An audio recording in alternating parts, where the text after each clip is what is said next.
Good morning, Sawadaka. Good day. I allow Lester to kick off our presentation for this morning. So very excited to be in front amongst makers of research and experts in this field, and me as a user of research sharing my experience. Thank you, Chloris. And of course, you see me here almost every year. But it's not just me. There's actually a team behind me here. I'd like to thank Rob, Elsa, Marcus, and Dinesh for joining me this year at IIEX. Now, so we're going to talk about transformation in the next 19 minutes. And I think I'd like to start off that this at some point could be very patronizing because I'm talking about Bolt Insight, but at the same time, I'd like to start with my truth. So this day, last year, I started my first day at Bolt Insight. I packed all my stuff in Singapore, put them in a storage, and traveled to 21 cities around the world to talk about AI enablement. And that is my truth. And for me, it transformed me in the way that I think I was looking at research in this industry. This is my 27th year. I started way back in the late 90s in the Philippines. And I've realized our industry is so mad with perfection, and we lost the sight of progress.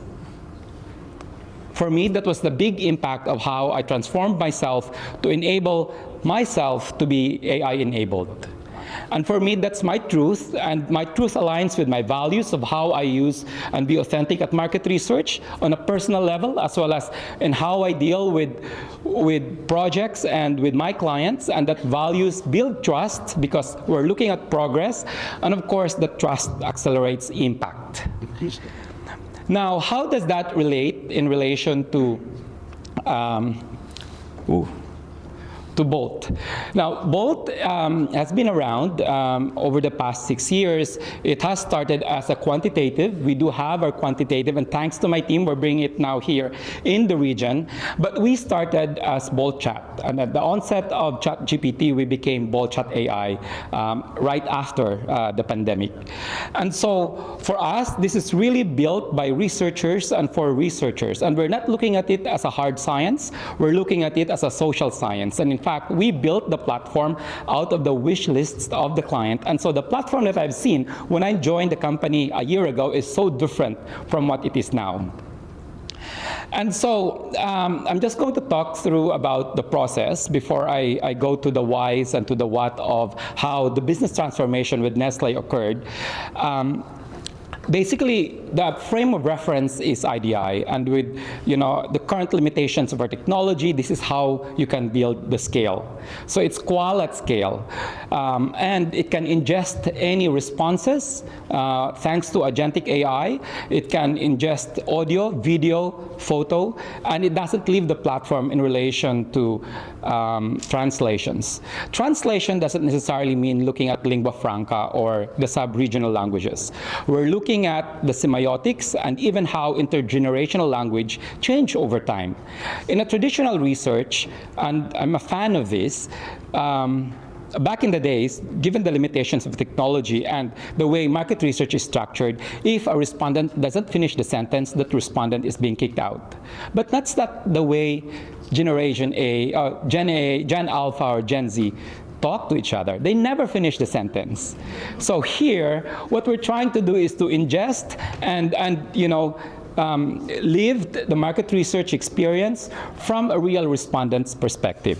We don't own a panel company, and we can be agentic or agnostic in relation to online or even offline research. Now, we believe that AI is not going to 100% take over my job, but in the spectrum of progress and perfection, the progress is enhanced by AI. And I think, personally, one of the things that I felt to be empowering is that I take my time differently now than before, because I could look at things more strategically using me as enabling AI in that loop. And what we aim to cover today in relation to business transformation, given the background of Bolt Insight, is we're trying to enter this phase as not as a culmination, and this is quite different from my previous talks in the past year. This is actually a start of what we aim to always continuously, and in terms of progress, develop with Nestle. What we're trying to do is to look into their business transformation needs in relation to how market research can be enabled in a powerful way to create impact in terms of human-centered, speed, quality, and decision-making impact. We'll leave you to Chloris for the rest of the business transformation details. Thank you, Lester. So if you may kindly allow me to start with my favorite quote. And this is because this quote particularly reminds me of a situation that happened to me with the market, which also reminds me what to do and what not to do in doing business transformation. So there was this one market I worked with before several years back, and they had main challenges with regard to top line and growth. Because in, let's say, the previous years, they had to cut down on PFME and marketing expenses because of rising commodity prices. So, every great company would do is launch cost-saving initiatives to be able to find opportunities to save and invest and refuel back to marketing initiatives. Lo and behold, the operations team was able to generate so much savings opportunities. In fact, the team was now able to have even more budget and a better margin to start with. So it's more or less like a recipe for success already. But if I ask you, how many of you would say in the next years they started to gain back market share and volume? How many of you would say it was the reverse? And how many do you want to check and judge? Okay, so actually the truth is, even in my industrial engineering background, most of my background is in supply chain, it really wasn't hard to realize what the problem was. When they did the savings initiatives, the operations team were working in silo. Then it even involved, let's say, the demand generation team. And we very seldom see manufacturing or, the technical team looking into researches, understanding usage and, tests and all of those acronyms with regard to research. Our duty in business transformation is to make sure that cross-functional teams work together and provide them with the most updated research, also in terms of making sure these are relevant researches, so that in all of the initiatives that we do, we make sure that the consumers are at the center of every growth and every savings initiative for us, in lieu, of course, of value creation. So with regard to resources, right, it doesn't matter how many resources you have if you're not able to use it well. Now we're leaning more towards using digital transformation, not so much as to replace the tools that are working very well for us, especially the traditional researches that we use across many of the projects we do in the business transformation team. By the way, I'm speaking on behalf of the business transformation team in Nestle. I cover Zone AOA and Greater China region, and later on you can connect as well with my colleague Eve there on the side. If you can just wave as well. So it's really more for us to take a look at, are there any innovations that can bring us closer to the consumers faster and help us really make the current tools work for us better, so that we can make smarter decisions as well. In the projects that we do in business transformation, we're only able to cover, let's say, 4, 5, or 6 projects in the year at a time, because we want to make sure that in every project we have the freshest data and the most relevant information. But in some cases, if there's budget and let's say there's time, then it's hard to really accelerate the change because some traditional researches take at least, let's say, 6 months. If we really want to go deep, then sometimes it takes longer and it's even more expensive. Also, we do have wealth of information with regard to global researches, yes. But I've experienced like handling a project for one category for 2 different markets, having the exact, same problems, but we were able to generate very different action plans, particularly because there were several nuances that we had to consider as well in those markets that had, difference in culture or other varying factors. So there really needs to be a balance of the scale and the depth of the research that we use. And we need to make sure that as we start adopting these AI technologies, it brings more confidence to us, the users of research, if there's still human oversight with regard to not just the generation of insights, but also with regard to the interpretation of the results. The previous speaker spoke about being a strategic advisor. So if this partnership is able to really deliver those, then it's something that we look forward to in terms of experimentation and AI adoption.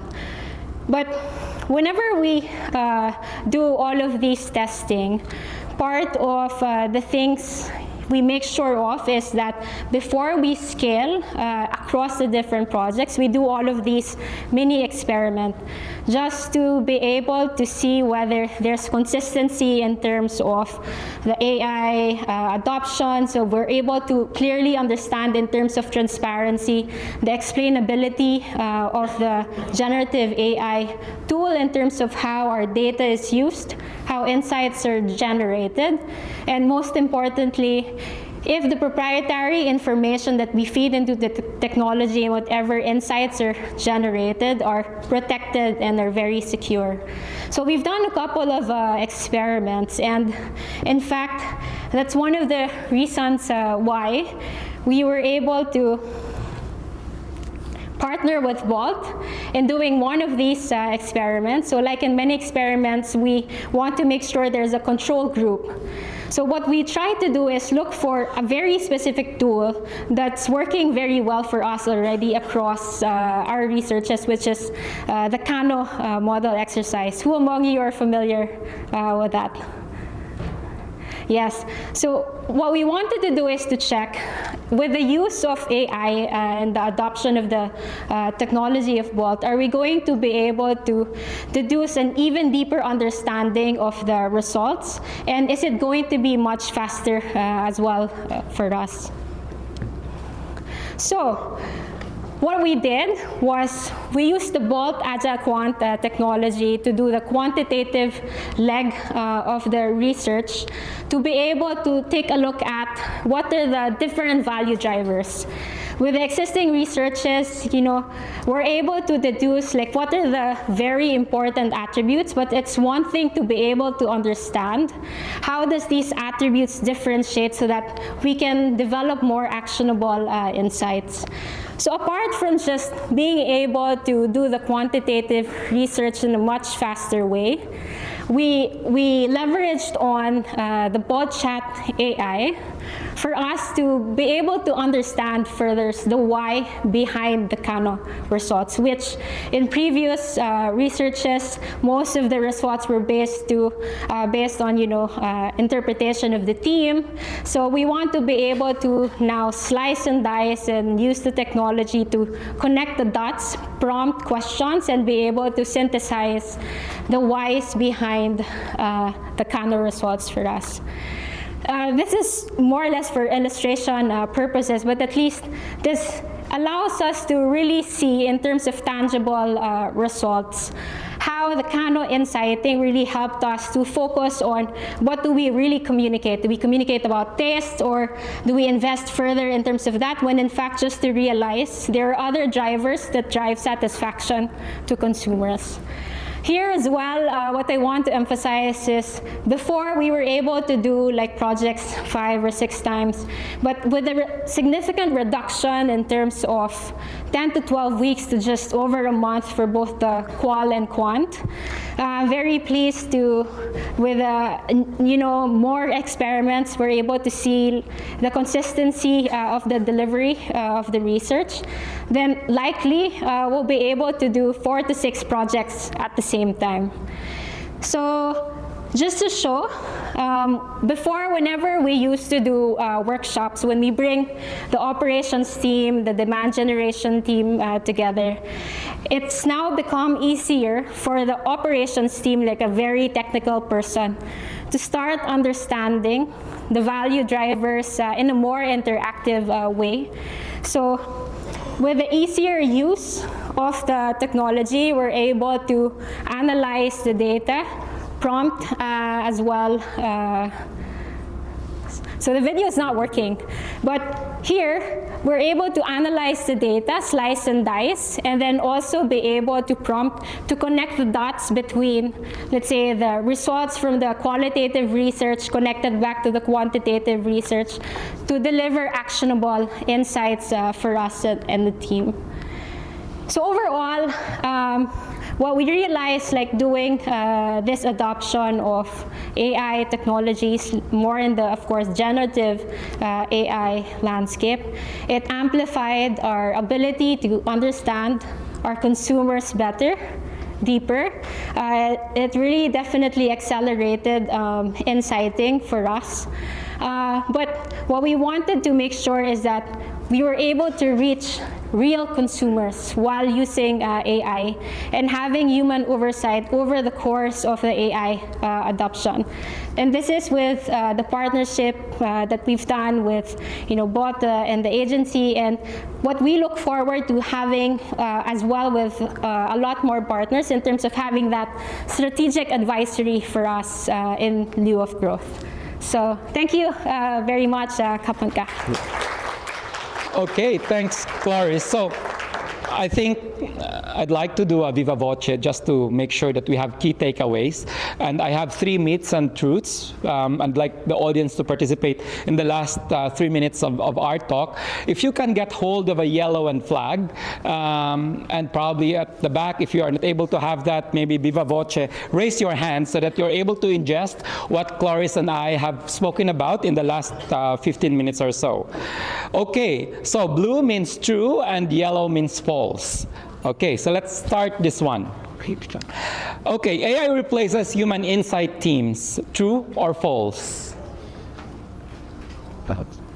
Wow, we see a lot of progress over perfection here. Yes, thank you. So basically, along with the values of the business transformation, we actually position it as a force multiplier. It does not replace our job. What we are able to establish and work on continuously is that Chloris and Eve here are looking after Asia, Oceania, and Africa. So that's huge. It's that from Burkina Faso to Jakarta. That's a lot of geography to cover, and if they're able to do 20, 30 researchers or research projects in a year instead of 4, cutting down from 10 to 12 weeks to 3 to 5 weeks, that's a lot of improvement in relation to efficiencies, at the same time delivering what their stakeholders need. Next, AI insights are fast but shallow. True or false? It's mixed. I love it. I really like polarizing results. This is probably the most polarizing for this question. And I would say, I beg to disagree that this is actually false. When we did workshop for just, try to make sure that our partnership is battle tested, we actually looked into, this misconception. And the aha moments came about, from her stakeholders and also from up the management in relation to trying to look into the depths of research. Everyone can do Kano analysis, but in relation to understanding the why to the what, that is something that was missing. And basically with this partnership, we're able to go down to the level of real, authentic representation of what attribute means and how we can bring it up to the aims of the team. So quite polarizing, but it's fine. We'll work there. We're a progress team over perfection again. Next and the last is that AI-driven research poses risk on ethics, privacy, and data control. And of course, this is one of the premises of why the partnership was created. And yes, it is true.